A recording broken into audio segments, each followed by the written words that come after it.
Sabi ni Ma'am Rosana, non-stop of prayers ko to solid 13, huwag bibitaw. Okay, tablado kasi nga, yesterday is, yung nang in-announce ni Senator Alan Peter Cayetano, yung paggawa ng subcommittee, biglang humirit si Senator Tito Soto at sinasabi niya na wala daw sa rules yun. So kung nasa rules yun, kaso nasa rules nga yun, yung creation ng subcommittee para may tutukan na particular na in this case, particular na inquiry. So natawa ako kasi nga, hindi nila ini-expect. Unang-una, nakabantay yung minority kasi expect nila na issue ng warrant of arrest ng Sandigan Bayan kay, kay Senator Jinggoy for plunder. Eh, syempre, pag plunder, the presumption is walang bail recommended. Kaya lang, pagdating nga dito sa Sandigan Bayan, unang lumabas na warrant is for violation of the Anti-Graft and Corrupt Practices Act. At dahil violation ng anti-graft law, bailable siya. Totoo po ba na sa Lunes daw may mga lilipat? Ay naku! Yung mga kasutil na nandito ngayon, ano yung sagot sa mga katanungan na o sa Monday daw may lilipat? Ano yung mga standard sagot natin dito sa mga katanungan na may coup daw sa Monday, may lilipat daw na 3 sa Monday. Ano yung standard sagot natin dito? Naniwala naman kayo. Yeah. Akala nila, by Monday, meron na naman silang coup. Paano magkakaku? Unang-una, hindi magpapalit ang Senate leadership. You need 13.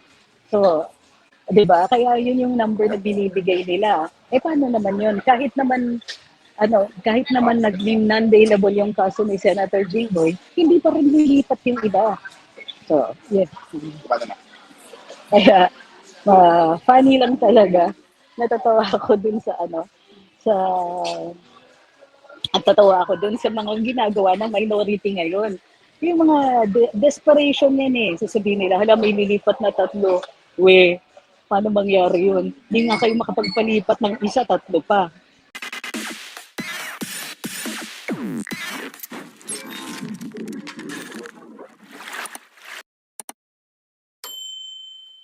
Andito ako sa labas. So, I decided na habang iniintay ko si Madam Gracia, kasi kita kami ni Grace, wala pa siya, so mag-live muna ako. Hi, magandang gabi. Kamusta? How is everybody feeling ngayong araw na ito? Natawa ako, nag-interview si Atty. Topacio sa akin. But it's celebrity type interview pala siya. Nagulat ako. So, hi sa mga sutil, magandang gabi. So, grabe si Madam. Sabi ni Madam Elizar, teka, lalaki ba to? Elizar Bantayan. Ano ang tablado? Magpaliwanag ka, ma'am. Ay, lalong hindi ko sasagutin. Hi kay Mandy. Watching siya from Santa Maria, Bulacan. Ano yung may lumipat? Lumipat ang ano? Okay, then.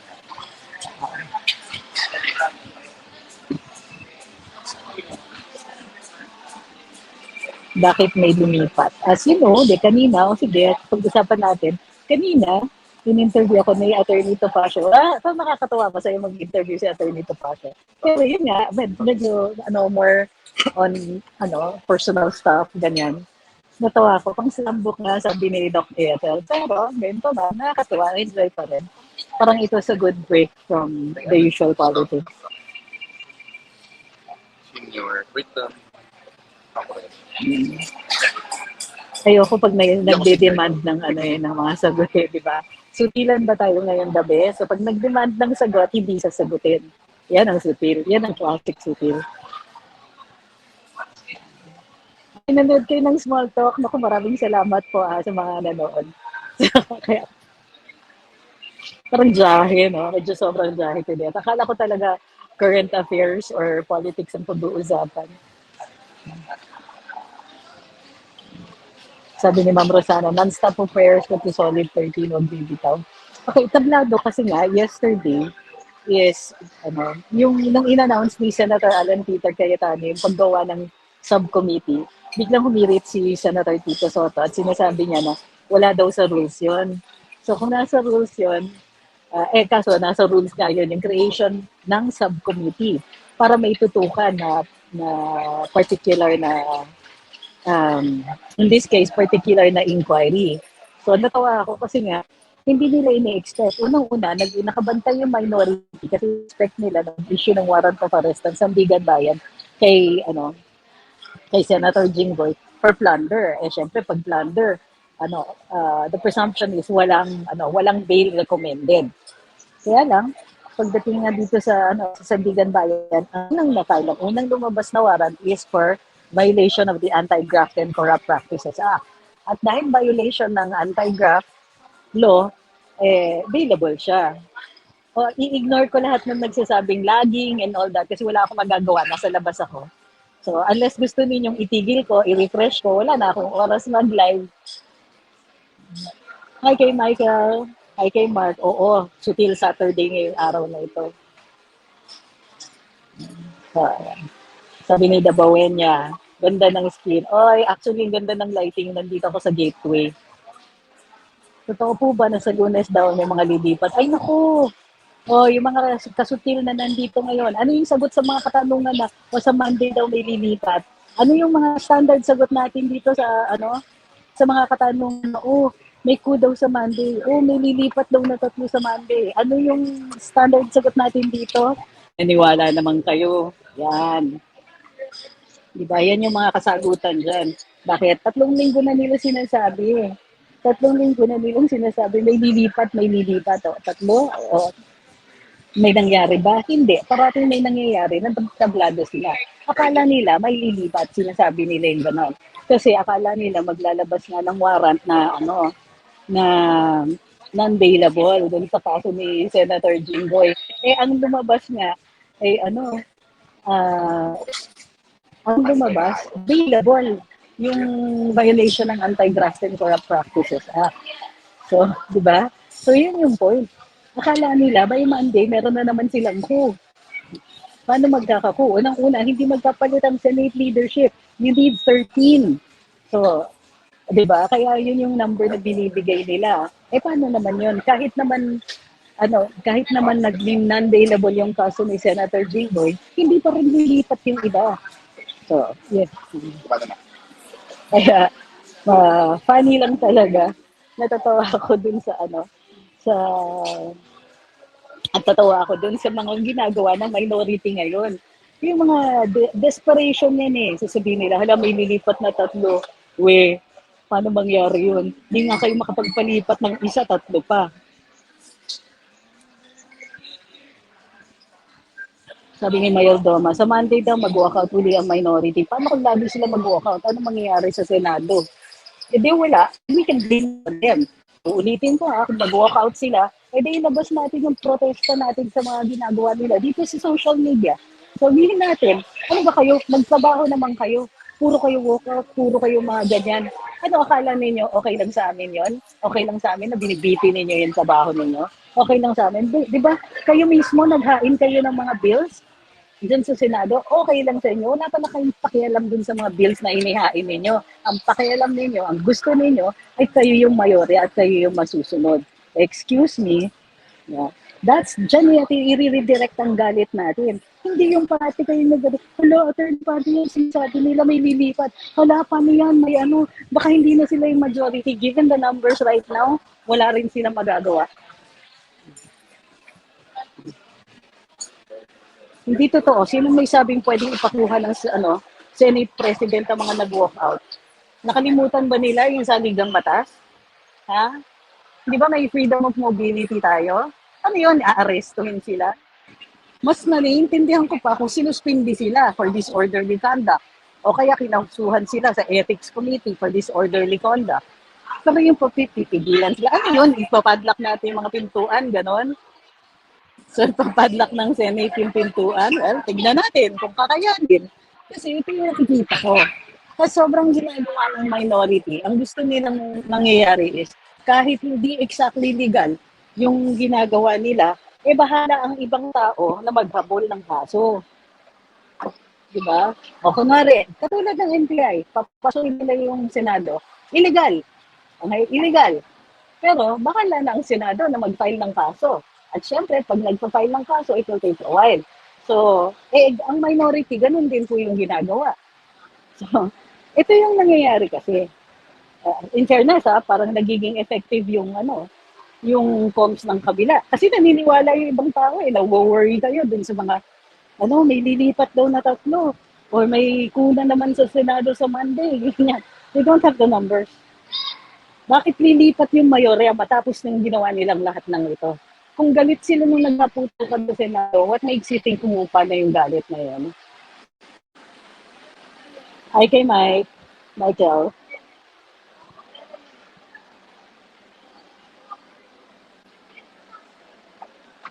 Sabi ni Ma'am Edi na mga mahihina talaga sila sa minority. Ayaw nakikipag-debate para mag-come up na magandang output for the sake of the Filipinos. Totoo. Sabihin ninyo talaga yan.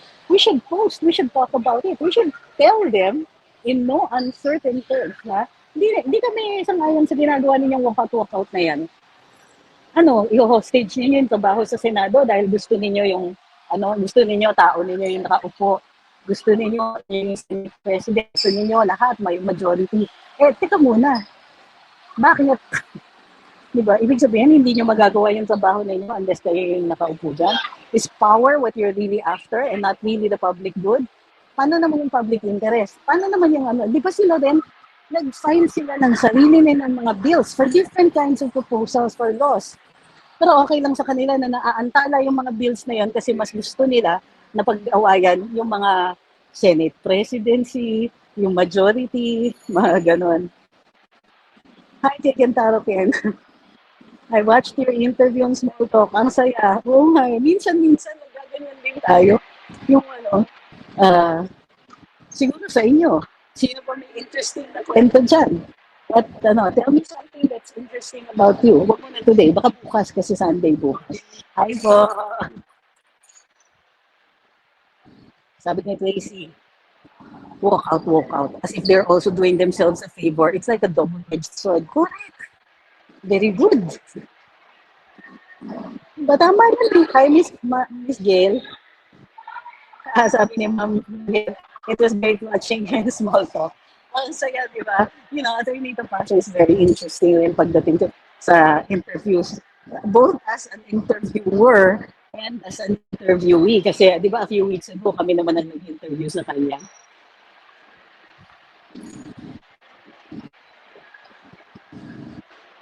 Para dun sa hindi pa nanonood ng small talk, panoorin nyo na nasa YouTube, sa SMNI, show ni Atty. Tapasio. Ang galing ng fairness, ang ganda yung show ni Atty. Tapasio, maganda yung production values, galing.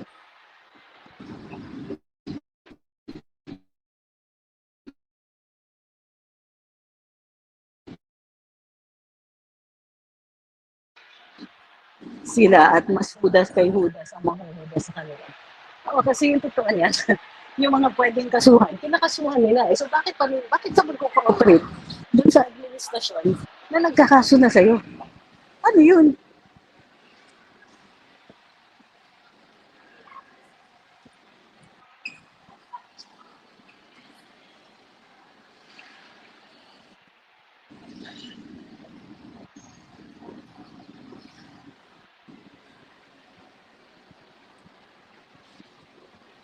Ano kaya mangyayari sa Monday, sabi ni Kuya Jade. Ito yung sasabihin ko sa inyo. Parati tayong nananalo. So think of anything, any setback, as something temporary. Kasi lumalaban yung Senate 13 natin. Tandaan niyo yan, lumalaban sila.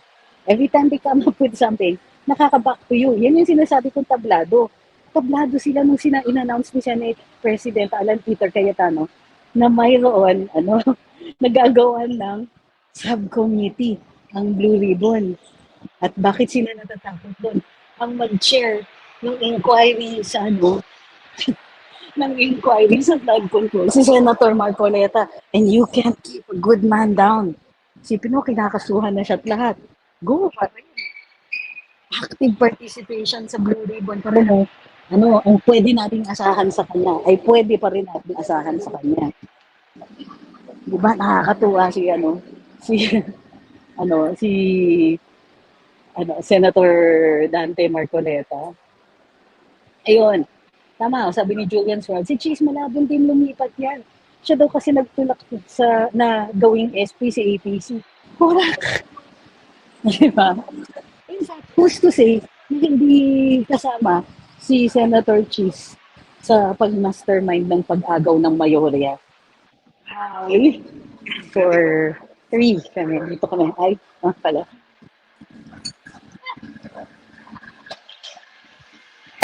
Yan tayo. Ay, andito ako sa Libisco sa Gateway Mall. Okay dito. Ano yung place na?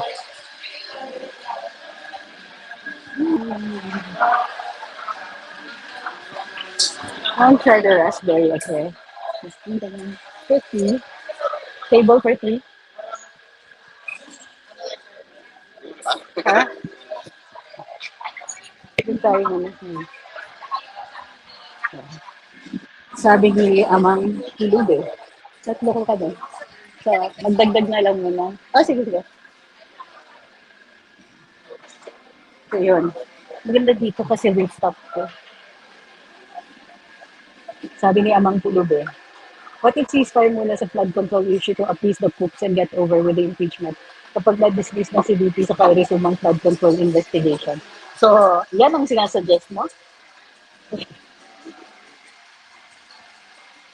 Walang ulitin ko ha, madidismiss yung kay VP. Madidismiss yung impeachment. So the majority doesn't have to negotiate the impeachment. Wala na yan. Ang gagawin na, ang plano lang ng mga prosecutors dyan sa kaso ni VP Inday ay ibabad siya ng ibabad sa mga masasamang balita, sa pseudo balita, sa mga fake news presented as fake evidence. Yun ang ini-expect natin. Sabi ni Ma'am Michelle, flood control na inaabangan ng tao wala ka magpaki sa impeachment. Pero kasi more or less tapos na yung issue na yun eh. Major look. Salamat ha. So, kailan? Kanina o ngayon? Naka-t-shirt kasi ako. Anyway. Sabi ni Musca Beats, ay, si Amang Tulubi pa lang sinasagot niya. Sabi ni Joseph Peter, dapat lang talaga ipatawag yan si former Senator Antonio Trillanes. Puro kaguluhan ang dinudulot sa sambayanan.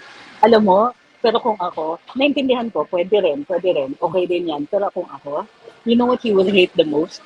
Ang pinaka-mahihate niya is pag hindi natin siya pinansin. Because that's why he does all of these things eh. Para balik na naman siya in favor. Para may relevance siya. Para mapansin siya. Para he will either get credibility for an appointed position o kaya makakatakbo ulit siya for senator sometime in the future. Kung ako, ang best revenge kay Antonio Trillanes is huwag siyang pansinin. Pero okay din yun yung sinasabi ninyong patawag.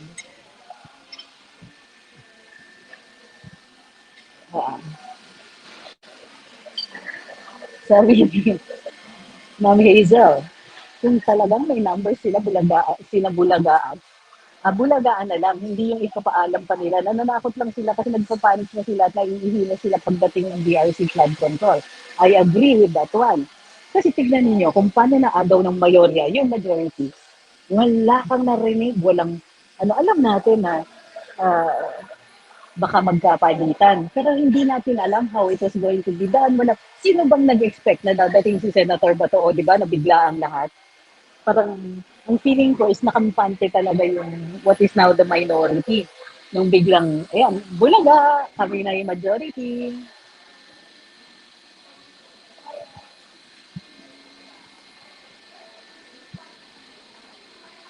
Sabi ni Ulysses, 100%, just ignore Kilig, KSP yan. Totoo, alam niyo, kilig na kilig yan kung pinapatawag yan sa mga committee hearings. Naalala niyo, nang tinawag siya ng Kongreso to testify dun sa pagtawag kay PRD, yung kilig na kilig siya, tuwan-tuwa siya doon. Hi kay Moy, nanood ko ng nakasama yan. Ay, padating daw yung bagyo. Uy, ingat kayo ha. Kasi may padating na bagyo. Thank you, Moy, for watching Small Talk. O, di ba, nakakatuwa. Tama bang tanungin sa lawyer ni Bato kung nasa siya? Lawyer sa sakaling alam niya? Yes, pero normally, kunwari ako yung lawyer, for example, na-experience ko na kasi yan. na tumakas yung kliyente ko. So natural, hindi sasabihin sa'yo ng kliyente mo kung nasaan siya. Kasi magdadama yung lawyer niya, sino magre-represent sa kanya, di ba? Ganun yun. No self-respecting lawyer would ask his own client kung nasaan siya. Because then, he would be obligated.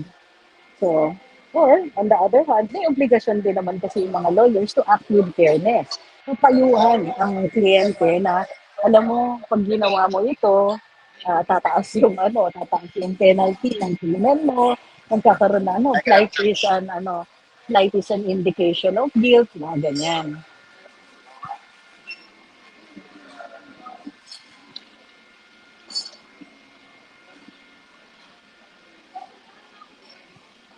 Sabi ni Vin Diesel, muntik na mapahamak ang bayan, buti na nakuha natin yung majority na hindi pala plano nila sa bayan. Correct. Imagine nyo, ha?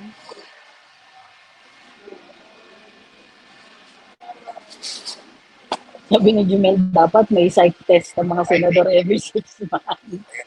Hindi naman normal na ugali ng senador, inuugali ni Soto at Lacson at Tulfo. Nung araw, tanggap naman pag nagkapalitan ng leadership. Bakit hindi matanggap ng hinayupak na minority? Pasweldo natin ng mga yan, ha? Tayo boss nila, mga hayop na yan.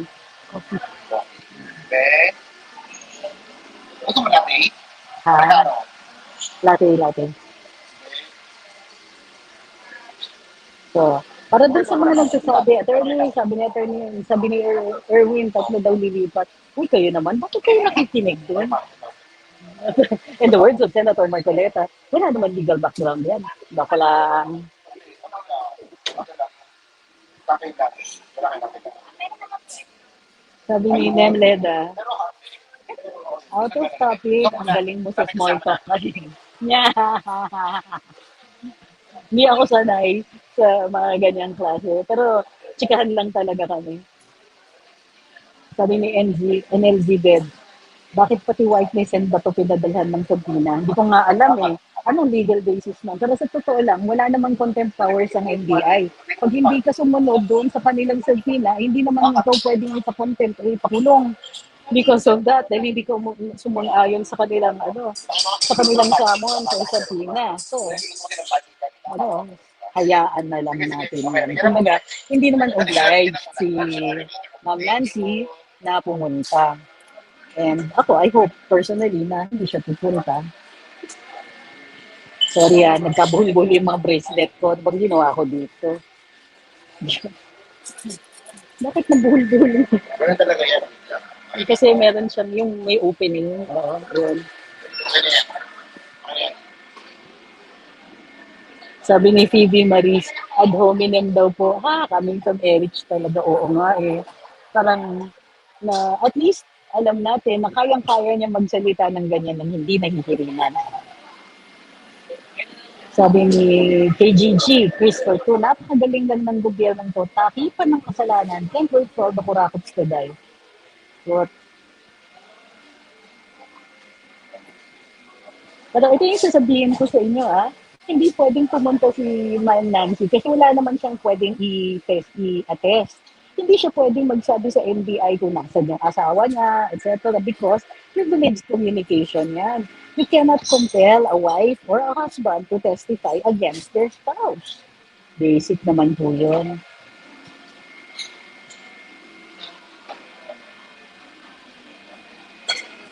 Sabi ni G-Space, nabubuisit talaga ako sa mga tuloy ko.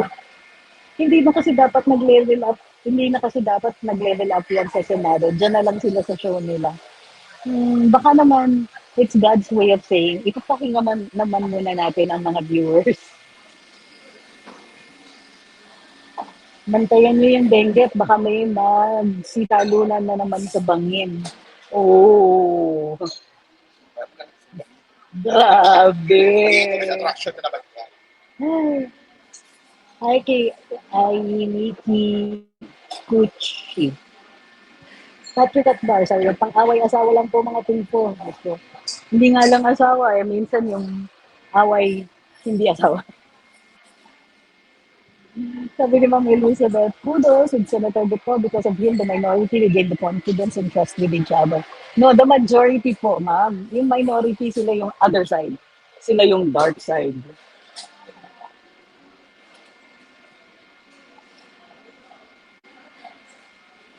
Sabi ni Ma'am Christine, did the DDH decry the minority walkout that stalled lawmaking hearings as they did when NBI ran after the not a fugitive Senator Bato?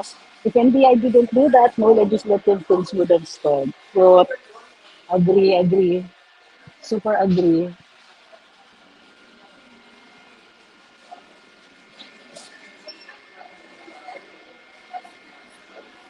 Sabi ni Joseph Peter, mahilig magsalita ng horror itong si Bangag. He watched in horror daw sa nangyayari sa Senado.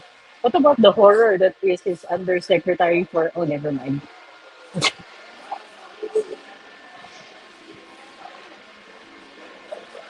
It's alright now. Sabi ni Tracy, Erwin is so concerned about the cases of other senators. What he should be doing is to pay attention to his warrant for petition. Baka mamaya next thing knows, hindi na siya senador. Naku, sana naman. Ay,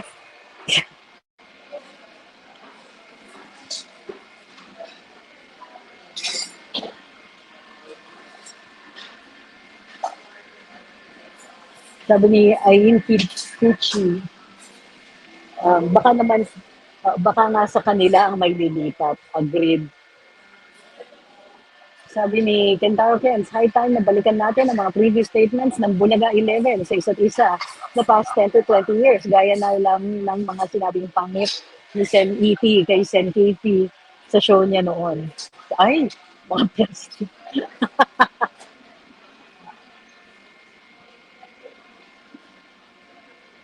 Sabi ni Jenro, kailan po kayo graduate sa archaeology? Fingers crossed, hopefully. Next sem, hopefully. Pero mahirap magsalita ng tapos. Sabi ni Mind and Earth, di ba nila iniisip na mas makakatipid nga kung online, tipid sa gasolina, sa bodyguards, at pang expenses. Sasabihin pa ni Erich, paano naman silang mga pumapasok ay wag siyang pumasok. Di ba? Hindi mag-online siya, kung naiingit siya sa mga nag-online. Hi, kay Chris.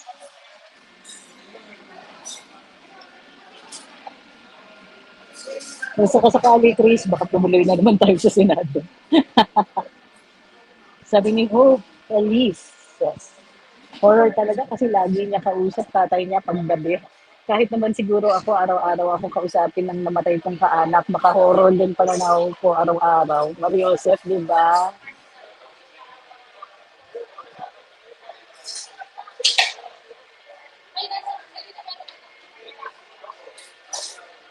Sabi ni Mark P. Blanca, how true po yung takot ni Junior sa Japan, nagpatawag ng additional security. Hindi ko po alam yung factual background niya. Alamin ko po muna bago natin sagutin yan. Sabi ni Picard, hindi na yan sila Bulaga 11, kundi BBM 11. Pare-pareho na sila ng pananaw, ano? Hindi naman masyado kasi halata.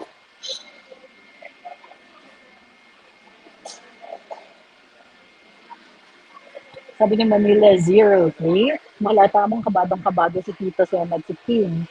Erwin, gusto talaga harangin ang flood control ni Marcoleta. May point ka naman dyan.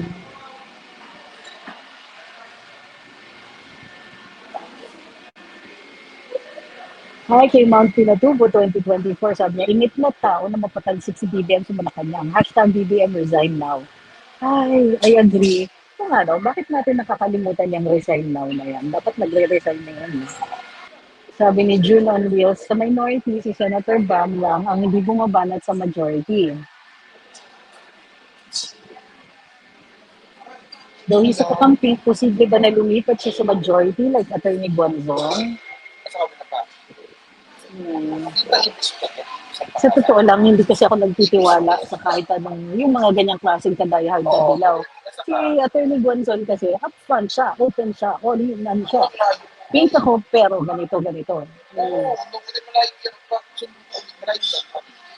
So, right now, I can't answer your question. Hindi talaga ako nagtitiwala po sa kanya. Pasensya na, mabait naman siya pagkausap mo. Pero, una-una, minority siya. at bumoboto siya actively sa minority. Nag-participate siya sa walkout. Hindi ako naniniwala na may tatawid sa dyan. I will not bet on him. I will not put any trust on him or even any hope. Basta nagpa-participate ka din sa mga aksyon ng kabila, hindi ka dapat pinagkakatiwalaan. Ay, yes po. May ano kayo? Let's kayo. Copy. Stevia, ganyan. Pero pa kayo niya ako. Thank you. Coffee. Sabi ni Julian's World, ay, sino si Julian's World? Ayan, group effort na talaga sila, mas ibababa pa sa negative 50 ang ratings ng BBM. Salamat to the tyranny of the 11. Oo, nag-identify pa si BBM with them, di ba? By saying things that I looked at with horror, dun sa ginawa sa Senado, yada, yada, yada, yada. Pagkatapos hindi siya sang-ayon, pagkatapos niyan sabihin na hindi siya sang-ayon pagdating sa remote voting, alam na. Sabi ni Dio dyan, dapat sa Senado tayo sa Monday kung may crowd na 10K, kakabahan na yung mga yan. Tignan natin, ako nag-iintay ako ng panawagan eh. Kasi kung marami nga, pagka may panawagan, katulad nung kinukuha nila si Senator Bato, di ba, nung nag-a-attempt kunin si Senator Bato, yun, talaga punta ako doon. Okay na? Okay na tayo? Ayan. Kakape muna tayo. Kaya ako binago yung orientation ng phone kasi kasi nag-charge ako. Okay. Ito kaya siya. Sandali. Parang ang weird lang ng angulo natin. Ayan, better. Sabi ni Miss Sue, I'm sorry, attorney, pero lahat ng salita na nanggagaling sa bunganga ng ating Pangulo ay napakahirap paniwalaan. Ma'am, okay lang naman po yun. Kasi public official siya. His credibility matters.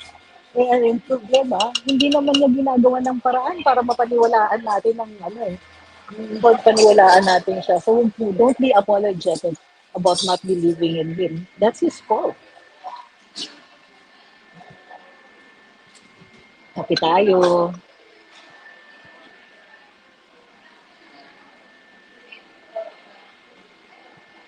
Sabi ni Ma'am Christine, medyo amnesia kang Pilipino just because someone on the other side said something fair to our side, pro-PH, feeling na kampi. For example, si Eddie. Alam nyo, ako, hindi ako galit sa kanya. Kasi, yung boto is dictated by the party. Ayoko yung boto niya. Ayoko talaga. Pero, hindi naman siya nagbago ng kanyang advokasya. Hindi naman nagbago anything else. Hindi ako naniniwala na may maleta yun. Totoo lang. Sa totoo lang. Meron kasi talagang mga tao na naniniwala talaga sa cause nila, yung mga leftist. Hindi sila tumatanggap ng pera and I'm not saying he's one of those, that hindi siya tumatanggap or anything like that. Pero ako, ang presumption ko is hindi. Para sa akin, pero tama kayo, hindi lahat ng nagsasalita na pabor sa atin ay kakampi natin. Minsan, ganun talaga. Yun talaga yung pananaw nila, but they will not vote with us. So, we have to recognize na meron mga ganun. Hindi lahat ng magsalita in our favor, kakampi, at hindi din lahat ng magsalita in our favor will believe everything we believe in. Halimbawa, si PRD, ayaw nila kay PRD, even if they express na ayaw nila yung ginagawa kay VP Inday. So, there are people with different opinions talaga. Sabi ni Chris, mukhang may happening tomorrow sa Senate for VP's birthday hanggang June 1. Oh, they want to spoil the VP's birthday? Or can we make social media, be covered with birthday greetings to VP? Yung lahat tayo mag-happy birthday posts kay VP. Can we do that? Thank you, Albert. Hi, Kishin. Sabi niya, ang ganda po ng discussion ninyo. Ano nangyari? So, sabi ni Ken, political harassment yung mga asunto at paratang sinadya para gipitin ng mga senador kasi yung mga kakampi ng diktadurya ipaldupaldo sa trilyones na kaba ng bayan pero hindi pinakasuhan si Lefty. Okay? Sabi ni Sabi ni ay ni Kikuchi, if sila nga yung nabulaga pagdating ni Bato, akala nila diretso sila forever. Correct. Hi kay Jimmy. Meanwhile, back at the ranch, Max, nakita niyo ba si ano? Si dumating yung Japan Maritime Self-Defense Force vessel na JS Ikazuchi sa Davao, sa Sasa Port na Davao. Nitong today, May 30, 2026. Tingnan niyo sa page ni Mayor Baste. Kasi, tingnan niyo, ewan ko kung nakikita ninyo. Ayan, no? Kita niyo si Mayor Baste. Naka-Amerikano. Kalain niyo. Check niyo dun sa, ano, sa page niya na Mayor Baste Duterte. Hello, madam! Ayan, no? Mayor Baste Duterte, naka-live ako, ay, naka, naka-Amerikana. Gusto kong sabihin, you clean up good, Mayor. Okay. Meanwhile, back at the ranch, meron tayong ipopost mamaya na picture. Tingnan ninyo, ha? Tingnan ninyo tong picture na to. Popost ko to mamaya. Sabihan nyo nga ako kung ano yung nakikita nyo dito sa picture na ito. Parang professional good at Diba? Sino yan? ito yung drinks, special drinks. Pero sabi So, mo, huwag na tayo. dalawang pictures, dalawang klaseng reaksyon ang nakuha ko sa inyo. Actually, ako kinakabahan. Diba? Una-una, picture ni Mayor Baste at wini-welcome niya yung barko ng joint Japan Mutual Defense natin. Pag nakasutin tayo pala, si Mayor, talbog lahat ng kandidato ng kabilang parlor. He cleans up good, no? Hindi ako naman nag-out ng tao. Pahingi ng isa. Tapos, dito sa second, ano yung nakita nyo? Nagkabi na siya. Nililin ka lang. Kung pa. Grabe na. Kain ka ba? Andito na ang ating friendship. Kasi itong taas. Actually, it's Saturday. Namiss ko kasi itong si Grace eh. Last kami nagkita na sa Davao pa kami. Oo nga. Sabi ni Hanilyn, happy birthday, Ma'am Sarah. Ano ang tawag ko dyan? Sabi ni Kentaro, kakakain ko lang po ng dinner, naumay ako dun sa second picture. Umay bang tawag dun? Suya. Kumain na kami. Baka mag-ibig ka lang ako. Pero ano, order what you want. Kayo kayo order it mo. Muto-muto ko. Kakain lang tayo. Mag-dessert na lang ako. Yung apple tart. Apple tart. Apple. Sabi ni Ken, si Claire Castro pala pumalit sa'yo bilang spokesperson. Hindi nga po. Hindi pwedeng pumalit yung mas mababang rango sa akin. Ulit? Grabe, so Team Saturday talaga ngayon, ano? Apple tart base. Hindi ako, ang pumalit sa akin, si Cheloy Garafil. Kasi siya yung naging press secretary after me. Hindi si Claire. Grabe kayo, kainsulto yan. Di ba? Sasabihin ninyo, si Claire pumalit sa akin. Hindi undersecretary siya.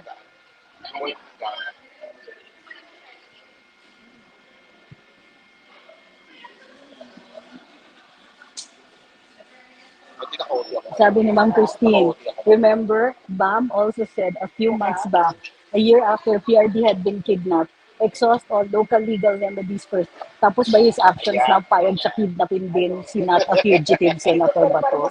Correct. Di ba? Inconsistent. Pwede ba? Tama si Ma'am Christine. As always. Ay daw, sabi ni Chris. Sabi ni Grace, ganyan. Ang init dito, may aircon ba?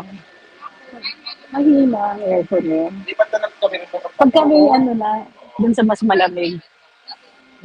Pag may available. Sa labas parang ulan eh. Pag lobas tayo. Sobrang init. Kasi nga uulan, sobrang init. Oh my God. Kasi kayo na. Assuming na naipakulong ang madami sa majority, let's say sa mga 5 na kulong, can the minority move a motion to declare the committees vacant? I mean, oo, speaker pa rin si APC. Bakit yung tinatanong? Anak niyo naman yung sagot. Yes, they can. Pero will they be able to get 5? Hindi ko naiintindihan kung bakit worst case scenario parati ang tinatanong niyo sa akin. Sa totoo lang, so till Saturday ngayon, kaya pwede ako mag-run. So, parang araw-araw sa till Saturday. Hindi ko talaga na ano. Para sa akin kasi, hindi pa yan nangyayari. I am taking it one day at a time. Kung kayo, mag-iisip kayo ng worst case scenario parati, you're going to talk yourself into a funk. You're going to talk yourself into despair. And we cannot afford the despair. Our senators need our support. Eh kung tayo yung nagdi-despair, paano tayo mag-support? Kaya ako, I'm always, to the point of fanaticism, parati kong sinasabi, one day at a time na lang. Sa ngayon, may panalo tayo this weekend, hindi nyo ba na-appreciate yan? Hindi non-bailable yung charge ni Senator Jinggoy, which means he will still be in the Senate on Monday. So, ano yung sinasabi ninyong may lilipat? Naniniwala ba kayo dun sa kabila? Hindi sinasabi ng mayorya yan. Ay nagsasabi niya yung minority. Bakit kailan ba naging mas credible sila kaysa sa mga majority? Ha? Kailan tayo kailan tayo sunod-sunuran sa mga sinasabi ng minority? Naniniwala kayo na mayroong titiwalag, na mayroong lilipat? Bakit gumagawa na kayo ng mga scenarios ng mga worst case, hindi pa umaabot sa ganyan? And even if it does, later on down the road, what good does it do to us right now? Wala. Trust me when I say that the senators have already considered all of these things. Okay? At gumagalaw naman sila. Suportahan naman natin. Hindi ako galit dun sa tinatanong ninyo. What if ganito, what if ganyan? Pero bakit natin tinutulungan yung kabila by admitting that that's a possibility? Ang sinasabi ko is, bigyan nyo muna tayo mga high kay Grace. Share ko ho yan. Share ko lahat ng sentiments. Okay. So let's give ourselves a chance. Namnamin ko muna natin na natabla sila nung biglang may bill pala yung kay Senator Jinggoy. Eh just last year sinasabi niyo, paano yan? May warrant si Senator Jinggoy, ganyan. Tapos, di ba? Nagdi-despair na kayo. Hindi pa nangyayari. Oh, ayan. Na-charge nga si Senator Jinggoy pero bailable. Oh, bakit parang takot na takot kayo. Tinatakot kayo ng minority, tapos natatakot naman kayo.